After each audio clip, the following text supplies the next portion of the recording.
warahmatullahi wabarakatuh. Ini sih semoga sholatnya terlihat bisa sedikit dulu. Assalamualaikum warahmatullahi wabarakatuh. Di sini saya mau cerita beberapa kali Iya. tentang kehidupan ini.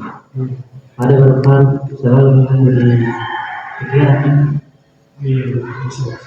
bagaimana cara bisa dihilangkan atau apa kan? Oh iya, silakan. Santai saja dalam menceritakannya, mungkin melalui Anda menggunakan unek-unek atau cerita sama orang itu bisa mendengarkan hubungan Anda. Ya, mungkin silakan menceritakan. Mungkin kami bisa bantu. Ya, silakan. Saya baru kehilangan seseorang teman saya juga, yaitu nama saya ini. Dan dalam pikiran terus selalu berjalan dengan cara supaya kita itu bisa diam sana, bagaimana cara bisa kita selamatkan dalam hidup apa? Ya, pertama itu kita harus pahami semuanya bahwa ini semua adalah takdir Allah, merupakan ketetapan Allah yang Allah telah tetapkan. Dan mungkin Ibnu sayang kepada almarhumah, sayang kepada ibu, tetapi Allah saya tidak cinta kepada ibu. Dan saya percaya, dan kita juga harus percaya bahwa semua takdir dan ketetapan Allah itu baik. Jadi kita harus selalu berprasangka baik kepada Allah. Yang kedua juga ini mau bagaimana bisa supaya tetap pahala dan kita tetap mengalir terus. Oh iya, itu kita sebagai anak, ketika orang tua meninggal, itu kan ada 3 amal yang tidak bakalan terputus. Salah satunya adalah anak soleh.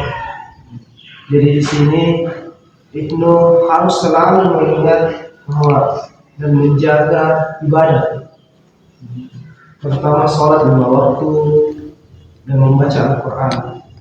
Karena ketika Ibnu menjalankan perintah Allah, ketika Ibnu sholat dan selalu mengaji, maka itu secara tidak langsung amalan yang dilakukan oleh Ibnu akan mengalir kepada orang tua Ibnu di kuburan dan di surga nanti.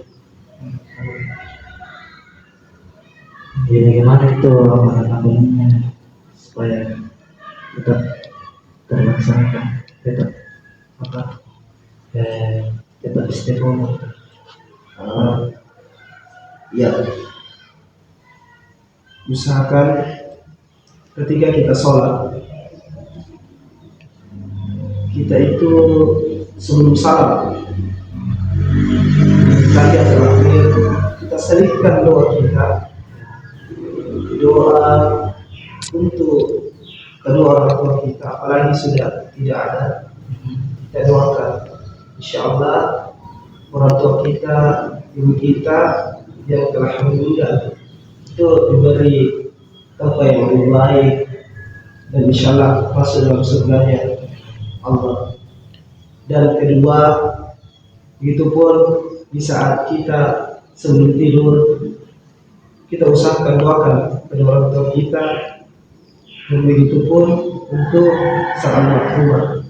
Insyaallah ketika kita mengirimkan doa, itu Allah akan memberikan yang terbaik kepada ibu kita.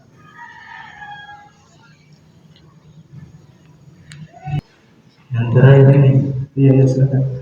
bisa terakhir ini bisa saya sampaikan buat catatan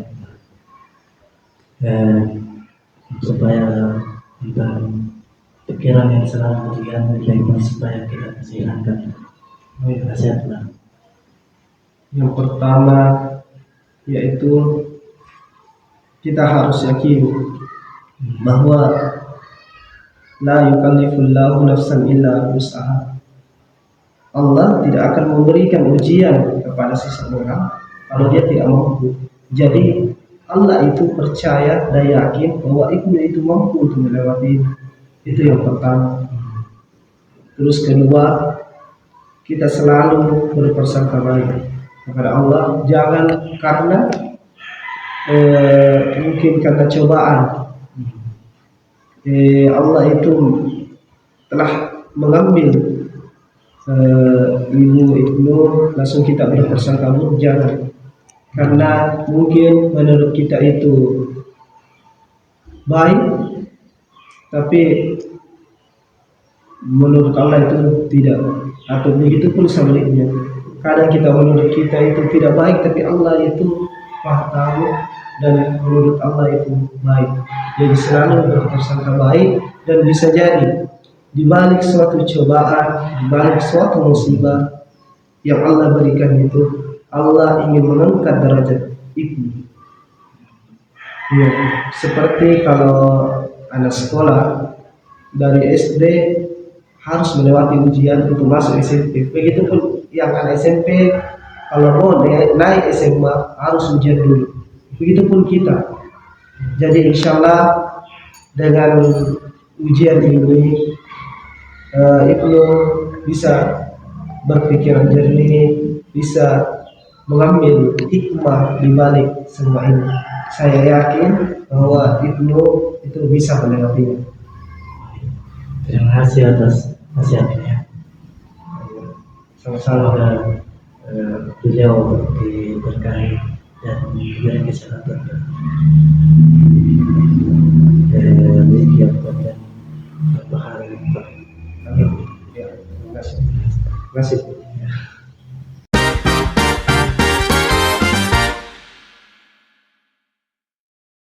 La yukallifullahu nafsan illa wus'aha. Tidak akan seseorang dibebani sesuatu beban kecuali dia pasti mampu melaluinya. Tidak akan takdir Allah menyapa kepada seorang hamba kecuali itu pasti yang terbaik untuk mereka. Tinggal kita baik sangka kepada Allah, lalu kemudian ikhtiar yang terbaik semampu kita, maka kebaikan akan mendekat kepada kita.